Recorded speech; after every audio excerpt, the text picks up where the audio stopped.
Vamos fazer um brinde com as as canecas canecas novas. dos nossos Tcharam! patrocinadores, que a partir de hoje estão oferecendo o espaço para o Pod Soulcast.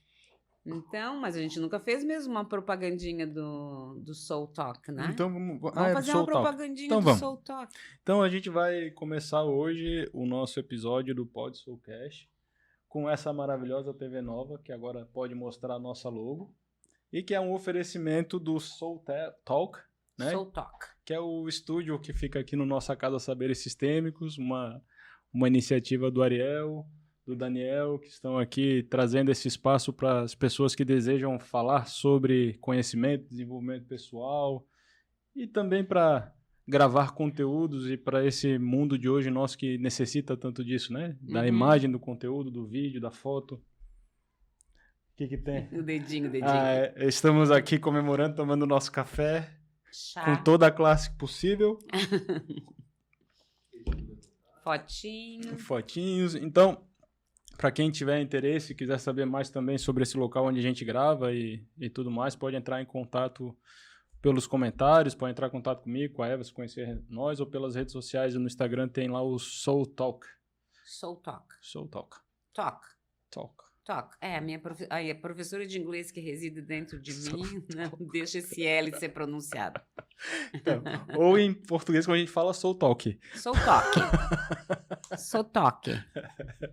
Então vamos lá, Eva. Começando o nosso episódio de hoje.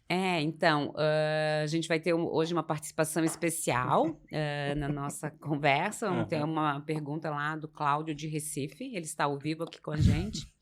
E Alô, ele vai... Cláudio. Alô, Cláudio. E ele vai trazer, então, uma dúvida, uma reflexão. E aí, dependendo do que for trazido nessa fala, a gente puxa aqui o nosso tema. Ou como se fala no X, segue o fio.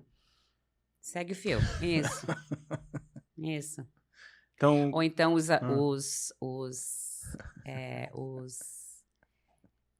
os nativos de língua espanhola falam abro hilo.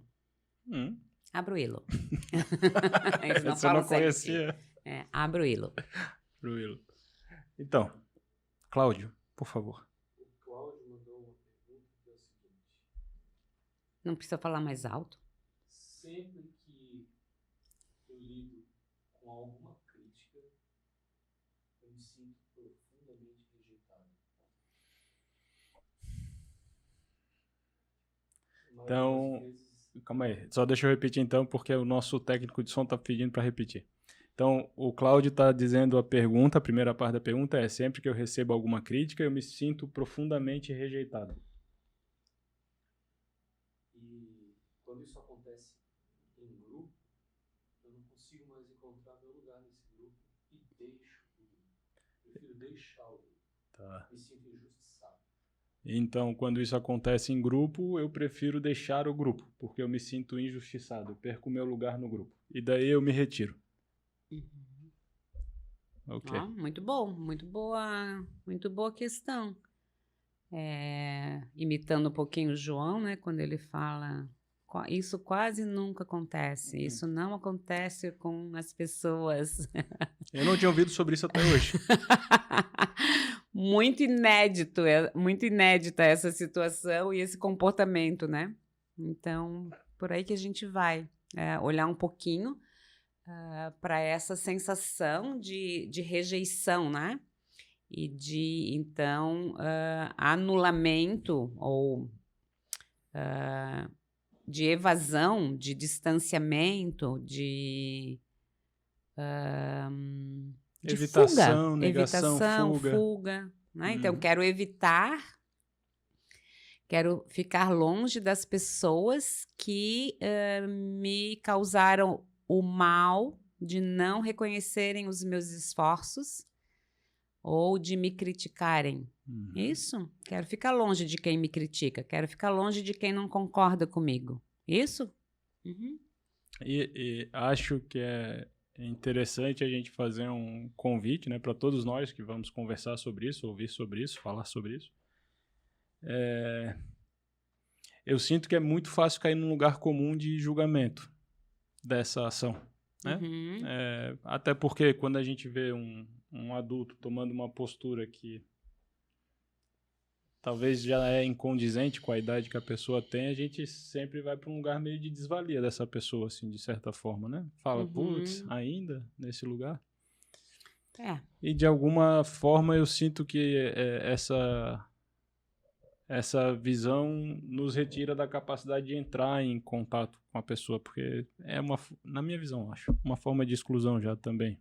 De não considerar o que está sendo falado de forma muito mal colocada, mas que tem algo sendo falado do outro lado também, né? Sim.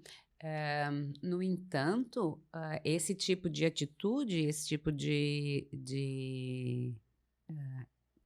comportamento vai cansando as pessoas que Sim, estão verdade. ao redor, né? Vai cansando as pessoas com quem a gente com quem a gente compartilha a vida, né? Então, quando isso acontece num ambiente no qual a pessoa transita esporadicamente, aí assim, tipo, um ataque, uma birra, como é que a gente chama? Birra, ataque de pelanca ou... Uma manha, sei lá. Manha, uma rena, para um bom manezinho, né? Uma rena. Mas na convivência, no estar junto, é um saco, né? Sim. É um saco conviver com alguém que tem esse tipo de comportamento, porque vai dando de novo, mais uma vez. E é claro, a pessoa tem razão de estar fazendo desse jeito, Senão porque não estaria para fazendo. ela faz bastante sentido, né?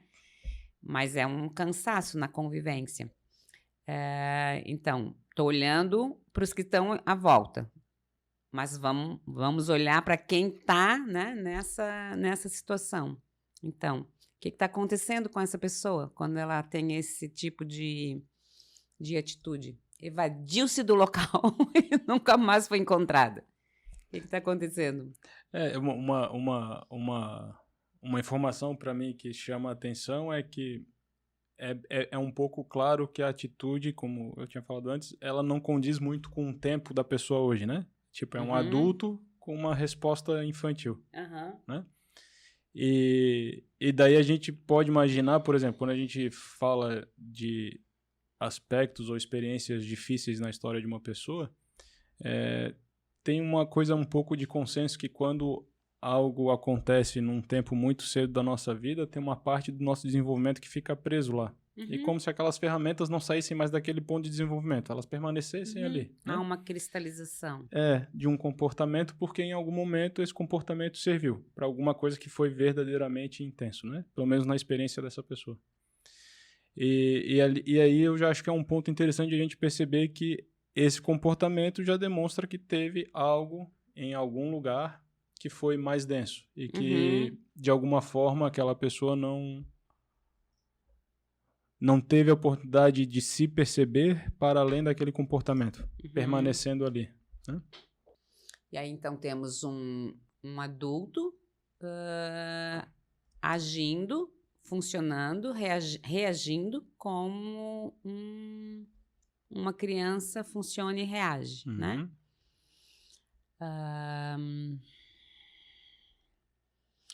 Sim, esse comportamento está apoiado numa dor, está apoiado em algo sofrido e dolorido. No entanto, quem está à volta, que não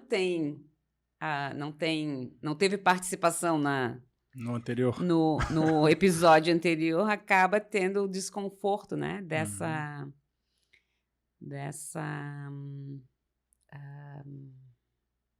reação. Então, eu não estou conseguindo me colocar no lugar da pessoa birrenta. Só estou conseguindo me colocar no lugar das pessoas que estão que estão sendo movimentadas por essa reação. Uhum. Então, eu vou precisar de ajuda aí. Então, sabe, olhando assim de uma forma que eu acho, na minha visão, eu acho que é realista, a gente está olhando para um comportamento específico, mas eu tendo a acreditar que geralmente num grupo todos estão variando em relações onde se conecta a algo anterior e a algo atual, né? E às vezes o que acontece é que onde eu sou birrento, o outro é o maduro, mas às vezes ele, por ele estar vendo a minha birra, ele entra num comportamento birrento. Birrento também. E sabe, porque parece que é assim que funcionam as dinâmicas, né? A gente meio que vai se retroalimentando nas coisas que a gente oferece. Quando eu olho para esse tema, assim, e acho que consigo me relacionar um pouco com o birrento, me vem um pouco o processo mesmo da pessoa não se perceber dentro de uma maturidade, sabe? Uhum. Que é uma coisa que, assim, não é... Fora nós lemos a situação como uma intenção mas a pessoa dentro, eu acho que ela só está se ocupando de se defender. Ela não chega em qualquer outro aspecto dessa situação.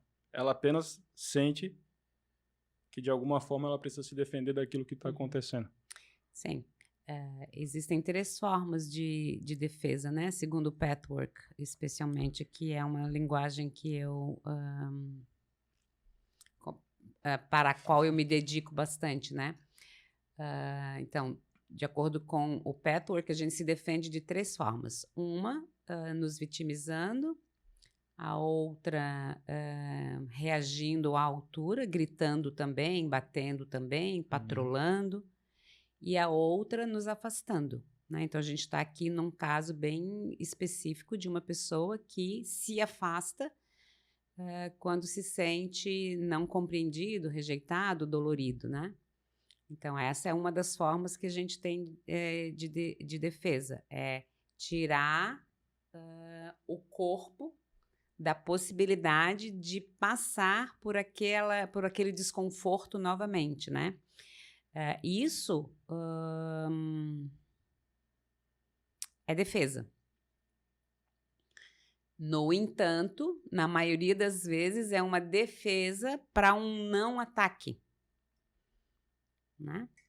É uma defesa sendo usada quando não há realmente alguém atacando, né? Porque, então, se eu sou uma adulta e não me senti reconhecida, não me senti valorizada, não fui elogiada e, mais que isso, eu fui criticada, isso não infringe uma dor real uma dor real atualizada para a qual eu preciso me defender com tanta ênfase, né? Então, e isso faz com que nós adultos vivamos longe da realidade, porque a gente vive numa defesa para um não ataque real. Né? A gente vive numa defesa real para um não ataque real. Então, é quase como se eu, morando no 12º andar de um prédio que tem 20 andares, eu fechasse todas as minhas janelas com grade, com rede, com alarme. Com medo de assalto. Com medo de que alguém entre pela minha janela. Né? Então, assim, é quase impossível que, se eu moro no 12º andar de um prédio de 20, né, andares, sem sacada, por exemplo, é quase impossível que alguém consiga entrar pela minha janela. Né? Mas eu fecho todas as minhas janelas com grades, redes, cadeados, alarmes. Ou eu morando sozinho, eu tranco a porta do quarto e empurro o guarda-roupa todas as vezes antes de eu dormir, por exemplo. Né? É uma irrealidade. E isso quando me conecto um pouquinho com essa história, o que mais fica forte para mim é esse descolamento da realidade, essa desconexão da realidade, que é uma análise que o adulto é capaz de fazer, né? Que ele dá uma respiradinha e fala, tá, o que aconteceu mesmo aqui? Ah, os meus amigos me criticaram. Ah, o meu colega de jogo me desqualificou. Ah, a minha namorada, o meu namorado não concorda comigo. Uma análise de um adulto começa assim, né? Ao passo que a de uma criança como não? Né? Como não concordam? Como me desqualificam? Como me criticam? E esse descolamento da realidade vai fazendo... Vítimas ao longo do caminho. Vai fazendo uma vitimização ao longo do caminho, vai criando um distanciamento mesmo. Porque primeiro sou eu que me distancio, primeiro sou eu que me afasto para não sofrer aquilo de novo. Só que depois as pessoas começam a se afastar de mim. Porque também para elas acaba ficando desconfortável, né? Ter que resgatar um colega de futebol cada vez que ele não é elogiado, por exemplo. Né? Eu compreendo o que tu traz, concordo. Uma informação que para mim me parece importante é que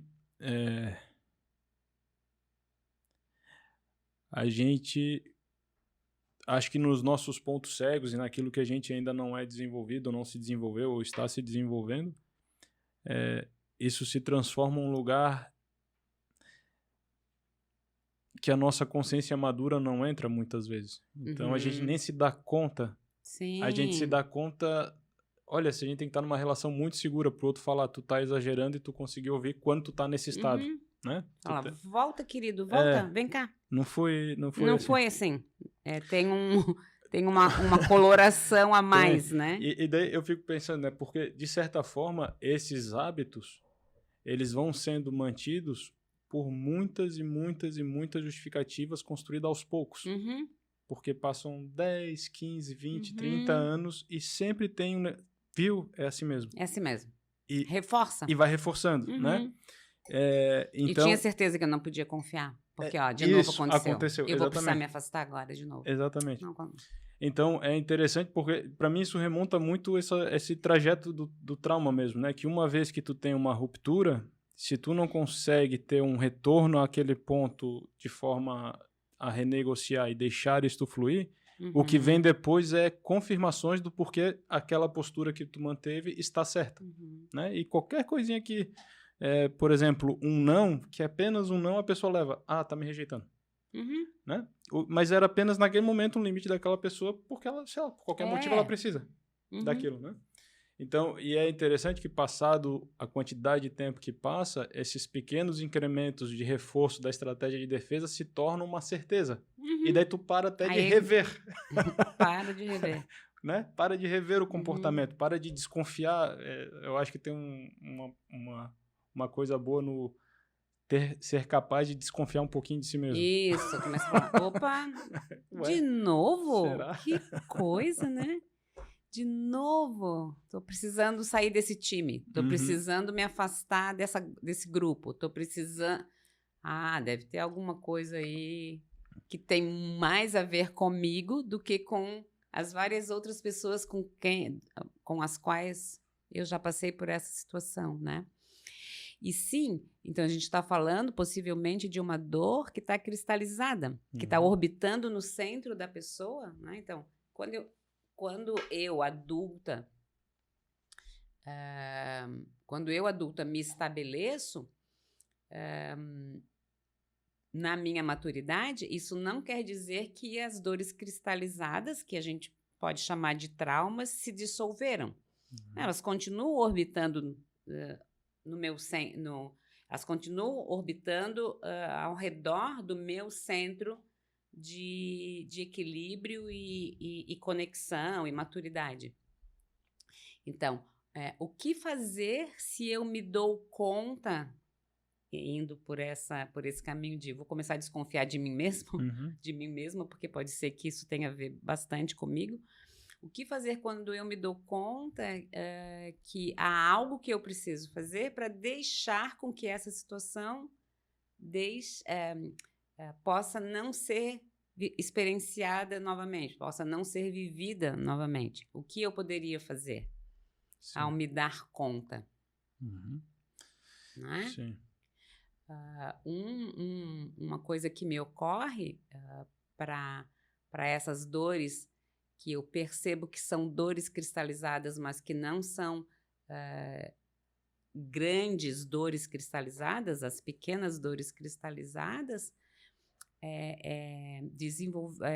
desenvolver a capacidade de experimentar essa dor com tranquilidade, sabe? Quase como se eu pudesse deixar essa dor me tomar, não só me tocar, e ao ser tocada por ela, eu já reajo em defesa. Não, deixar essa dor passar por mim, né? Deixar com que ela possa me tomar de modo a que, então, seja possível que a dor anteriormente seguida pela consciência infantil entre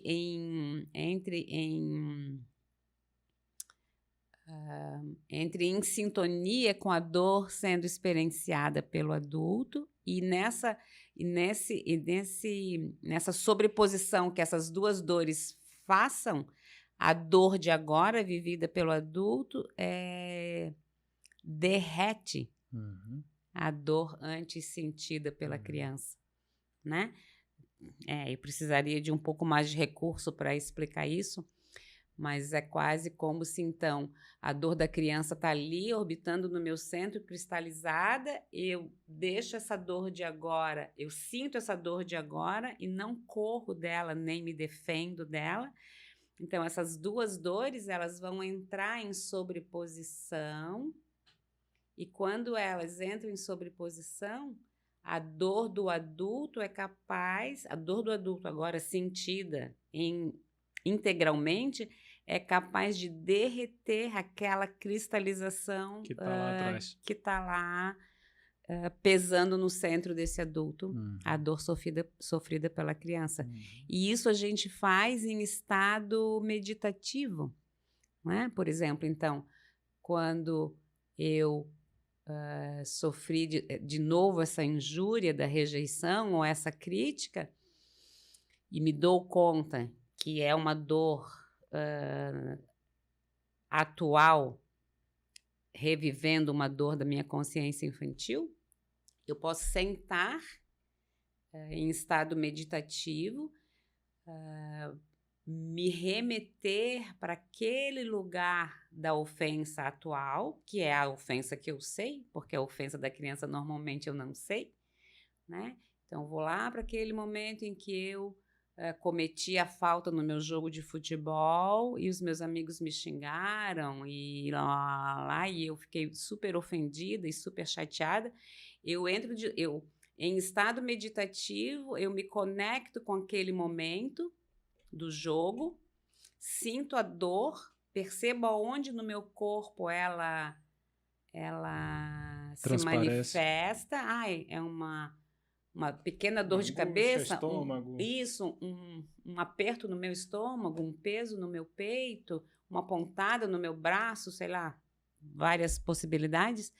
Me conecto com essa parte do meu corpo e experimento ficar ali, usufruindo da dor, usufruindo da tensão causada por aquele xingamento, usufruindo da densidade causada pela desqualificação dos meus colegas, por exemplo.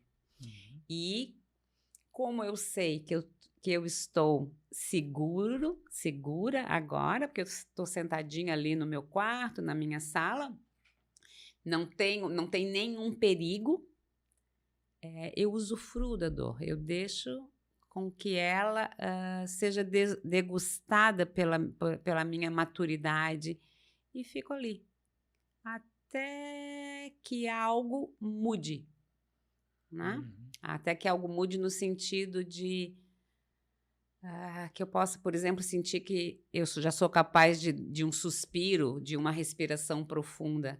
Era isso que eu ia falar, o spoiler, né? Um Isso. momento como esse sempre termina... Sempre. Muito comumente termina assim. Isso. Né? Isso. E aí, provavelmente, a gente tem duas repercussões super positivas. Uma, que é a sobreposição das dores, fez com que a cristalização, aquele pequeno trauma, se dilua. Perca a densidade, né? Perca, Uhum. né? E a situação atual, a minha raiva dos meus amigos, a minha ofensa com as pessoas que estavam presentes naquele dia, some. E aí eu sou capaz de... Perde totalmente força. E aí eu sou capaz de, no próximo jogo, chegar com uma gracinha, por exemplo. Super... e aí os colegas vão dizer... Ué? Não tinha jurado que nunca mais voltava aqui? Mas voltou. Que é um bom treino se a pessoa tá Isso, curada. Porque se ela não tiver curada, ela vai ficar puta de novo. Vai ficar né? irritada. E aí a pessoa, ao invés de colocar uma grade ao seu redor, volta para esse lugar em que ela pode se aproximar das pessoas e as pessoas não são mais um risco para ela, né? As mesmas pessoas.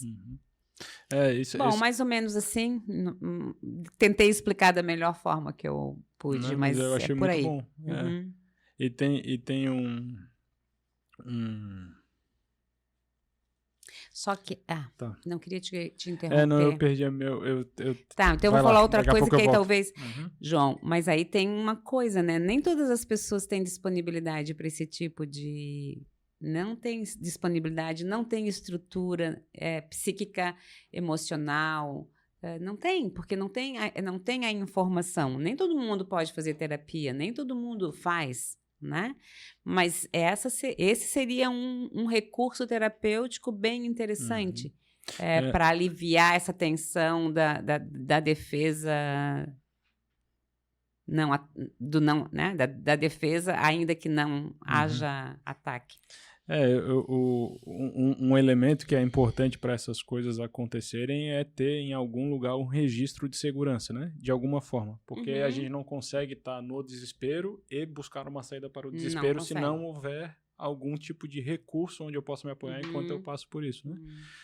Nesse sentido, uma das forças do trabalho terapêutico é justamente porque o terapeuta se propõe a ser esse acompanhante. Com a pessoa. A ficar junto até que... né, dando algum tipo de um reforço um pouco mais positivo para dentro de uma situação desconfortável. E é interessante porque à medida que a gente vai caminhando adiante nas nossas questões, em determinado momento a gente também consegue começar a se dar um pouco mais dessa própria segurança a si próprio, né? Que é a maturidade chegando. Quando os recursos internos já sustentam um pouco mais o todo, né? E daí a gente já tem um pouco mais de possibilidade de mover também sozinho dentro dessas questões. Um aspecto que eu acho interessante trazer, assim, né? Porque eu olho, embora às vezes isso também me pega, eu olho com muito carinho para a pessoa nessa situação. Eu tenho um bom olhar para essas pessoas, né? E eu acho interessante porque, por exemplo, quando algo se manifesta nesse sentido, por mais que às vezes seja muito excessivo a necessidade de atenção que uma pessoa como essa pede para se sentir incluída ou, né? O que me parece daquilo que eu observo, daquilo que eu já experimentei, daquilo que eu conheço a partir do trabalho que eu faço, é que muitas vezes essa atitude lá atrás está conectada com uma experiência profunda de não pertencimento e de não permissão de existência. Uhum. sabe? Chega num lugar onde a pessoa, de alguma forma, experimentou muito claramente que o que ela é não serve, em algum nível. Uhum. Né? E quando essas coisas na fase adulta aparecem e trazem um elemento de novo, de novo a pessoa receber alguma informação no sentido de que o que ela é não é suficiente para ela fazer parte, ela tem uma super sensibilidade para, de repente, já estabelecer aqui não. E faz um retorno, né? E às vezes eu tenho a impressão que esse limite que ela coloca de não ficar aqui não é não é uma punição para os outros. É quase um adiantamento do resultado que ela imagina que vai ter. E já que vamos excluir, eu saio agora e Isso. pelo menos eu sei qual é a situação que eu vou Eu vou lidar. entrar de costas, porque ninguém vai nem saber que eu tô chegando. Isso. Vão pensar que eu tô saindo. Isso. Que é a própria pessoa se defendendo. É muito triste. Oh, Que é a meu própria Deus. pessoa se defendendo. Uhum. Mas tudo isso... Hã? Ah, ok. O quê? Hã? A pergunta da pessoa que veio era uma sim. pergunta, é uma situação de uma pessoa adotiva, né? Que o Carlos... É o Carlos? Ou não, Cláudio de Recife. Estou confundindo com o Manuel também, que era outro que tinha feito uma pergunta. Mas então tem o registro, né, em algum lugar e enfim, tem de novo, porque no final das contas é uma dor existencial, né? Uhum. Então, enfim, é interessante. É claro que não cabe às outras pessoas compensarem o comportamento dos outros, não é isso que a gente está falando aqui, mas dentro do que nós nos interessamos, conversamos e estudamos, é interessante tentar ampliar para todos os elementos que estão presentes numa situação como essa, senão a gente simplifica num lugar na minha opinião, num lugar que não traz resultado para as pessoas envolvidas, né? Uhum. Então, meio nesse sentido. Mas é isso. Então, o que é legal a gente talvez trazer para a conversa é perceber onde é que estamos nós nessas questões que ainda nos refletem a infância nos dias de hoje, quando já não é mais necessário estar nesse lugar, né? Uhum. Quando a gente dá um passinho para fora, é possível perceber que isso muito mais nos tira da disponibilidade para a vida hoje do que necessariamente nos faz persistir e sobreviver, né? De alguma... Sim, não há dúvida de que todo e qualquer comportamento que a gente tenha hoje nunca é um comportamento inédito, né? Todo comportamento que a gente tem hoje, ele é um reflexo e uma repercussão de algo que já aconteceu, né? Se a gente segue leve pela vida, isso é uma repercussão de um estado anterior de leveza. Se a gente segue tenso pela vida, isso é uma repercussão, né? Por isso a importância de que a nossa saúde emocional, mais até do que a nossa saúde, mais até no sentido de é muito importante nós cuidarmos da nossa saúde emocional, porque é ela que é a base e a sustentação para a nossa saúde mental, né? Então, aqui fica essa constatação de que é muito importante nós cuidarmos da nossa saúde emocional. De nós sabermos quais são as emoções que estão junto nessas repercussões cotidianas, né, das nossas vidas. Uma pergunta, Eva. A intensidade do sentimento e da dor é uma dica que é possível que a origem está em outro lugar que não no momento presente? Total, né? Toda vez que tiver reação emocional, sempre que tiver reação emocional numa situação, a gente vai estar falando de uma dor de outro momento. Uma reação emocional para mais, né? Bom, pode ser uma reação emocional para menos também, porque em alguns casos, não aconteceu nada, né? Eu fui super ofendida, fui super E tá tudo bem. agredida e digo, não, tá tudo bem. Essa também é uma reação emocional de distanciamento e de desconexão com a realidade. Desproporcional, né? De uma outra forma, né? Isso, desproporcional para menos, né?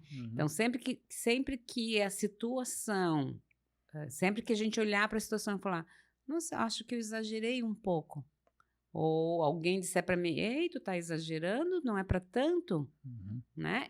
Esse é um alerta. Né? Reações emocionais sempre estão nos contando, na verdade é overreaction, né? Assim, a reação emocional exagerada, né? Fora da medida. Sempre que for assim, a gente tem a gente pode acionar o alerta, né? Falar, Pergunta polêmica. hã? Vou fazer Outra uma pergunta pergunta. polêmica. Tá. Isso quer dizer que na nossa maturidade as nossas respostas não seriam tão intensas? Num estado saudável, a gente apenas... ok, não. Possivelmente não, porque aí cada um... Porque quando eu vou para esse lugar de maturidade, eu então...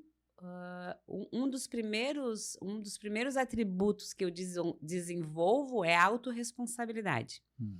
E se eu já estou com a autorresponsabilidade desenvolvida, eu, numa situação, sei quase que imediatamente qual é a minha parte. Não é? E o que não é meu, eu não tomo. E o que não é meu, eu não tomo. Então eu pego só a minha partezinha e falo, tá, aqui foi aqui. Eu realmente pisei na bola aqui, né? Então, sinto muito aí, amigo. Tá. Não foi... sinto muito. Não era a minha intenção consciente, talvez uma intenção inconsciente de te maltratar, mas não uma consciente. Sinto muito. Então, a autorresponsabilidade, ela é quase um antídoto para reações efusivas. Para mais e para menos, né? Porque eu com autorresponsabilidade desenvolvida, eu sei qual é o meu mérito e eu sei qual é a minha contribuição negativa. Então, eu não vou ficar soltando fogos desnecessários, me autorreverenciando, e porque eu também assumo com autorresponsabilidade que eu não sou tão criadora, protagonista de nada, né? Que eu divido a responsabilidade com muitas pessoas e com isso, e com a universalidade, com toda a parada, né? Então, quase que... É um pouco mais sóbrio. Pra gente ficar assim mesmo na polêmica, é quase como se a gente fique um pouquinho sem tempero, né? Quando a gente vai para esse lugar mais maduro. Então, não tem muito grandes arroubos de felicidade nem de sofrimento. e nem aquele sofrimento que eu vou me sentar na sarjeta, então, e aqui permanecerei para sempre até que... Você venha me dizer. Você vale. Desculpe, ou você não vale. Você vale muito. Um professor meu, ele fala, eu não sei de quem é essa frase, mas fez muito sentido. Ele falou, quem se conhece não se ofende. Óbvio. Né? Óbvio. A ofensa vem do eu não sei ainda o que eu sou, ou o que eu sinto. Eu sempre digo, já usei muito isso, hoje uso ainda, mas uso menos. Eu falo, o problema não é você ir resolver aquela confusão com o seu marido ou com o seu amigo. O problema todo está em você conseguir desofender-se. Sabe? Sim. Saia da ofensa, né? Desofenda-se, né? Desofenda-se. Saia desse lugar em que o outro tem esse poder tem sobre esse poder você, sobre né? você, né? Então, sim, autoconhecimento leva para esse lugar de desofender-se com mais facilidade, né? E aí, então, nesse lugar de não se ofender, o outro quase perde o valor. Porque onde que vai ter treta? Não vai ter treta, né? É interessante, porque para mim vem nessa direção a frase do Hellinger, né? Porque a gente pode falar, quando não tem treta, existe uma desimportância. Claro, isso. Tem dia que tá sol, tem dia que tá chovendo e amanhã vai ser outro dia. Concordo que seja assim. Né? E é interessante que a frase que o Hellinger traz, que eu já falei aqui, tu já falou também várias outras vezes, né? Que na solução a gente perde importância. Isso. Né? A solução deste lugar das coisas apenas se movimentam. E o desofender-se é esse lugar no qual nós adquirimos uma neutralidade que não, que pode até em alguns momentos não ser tão vitalizadora quanto uma boa treta, Uhum. né? Uhum. Então, sim. Mas vai que é aí que tá a vida que a gente deseja, Mas né? vai É que aquela é vida aí. boa, gostosa, que a gente experiencia, às vezes chora um Claro. pouquinho, às vezes, né? Isso, por exemplo, acontece bastante com as pessoas que envelhecem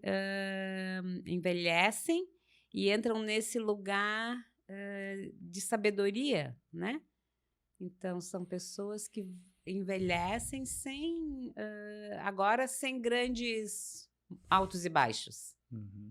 porque não ofendem-se mais, ficam nesse lugar mais neutro e com mais disponibilidade para as confusões de quem ainda é mais jovem. E aí fica meio, talvez meio sem gracinha mesmo. Mas sabe Mas a imagem que me vem assim, né? Se a gente consegue ir para esse lugar de presença na maturidade, é quase um passo mais próximo de descobrir a vida à medida que ela se apresenta, porque não tem mais uma preparação necessária. Tu não precisa estar mais prevendo onde é que tu vai ser machucado de novo, por exemplo. isso, Tu começa a soltar um pouco desse lugar e daí de repente tu pode só experienciar o tu que tira, aparenta. tu né? podes tirar a grade da tua janela, ainda que tu mores no térreo, sabe?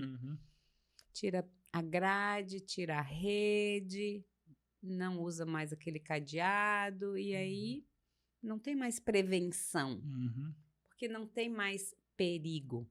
E esse, de certa forma, é o lugar de presença que a gente tanto reconhece como um lugar de saúde, E né? que a gente quer muito, né? Então, assim, a gente recomenda pro amigo do Cláudio que trouxe essa questão que ele faça terapia. De preferência com a gente. Não, o Cláudio, que é o amigo que trouxe a questão, tem que fazer terapia também, né? Porque se ele está trazendo essa questão sobre o amigo dele, isso quer dizer que ele está pego nessa história. Então, estamos recomendando terapia. Vamos fazer uma terapia em grupo. Vocês, o timezinho todo. Traz pro podcast. Traz o time para uma sessão terapêutica. A gente já faz um exercício para tirar essas grades. Muito, muito bom. Foi boa essa nossa conversa hoje. Foi legal. Boa, Gostei. boa. Saúde emocional, meu povo. Saúde emocional é muito importante. Legal, legal. E gosto de lembrar, né? Isso é uma coisa comum a todos nós. Em determinados momentos estamos todos lidando com questões que estão buscando... No trauma a gente fala, né? Tudo que está em nós está buscando uma resolução. E ele fica tentando sair. Fica tentando se completar, né? Ok? Muito bem, é isso. É isso então. Até a próxima. Graças, Eva. Graças, thank you. Obrigado, Cláudio. Obrigada, Cláudio, de Recife. Recife, Bahia. Isso. Valeu. Até a próxima, gente. Obrigada.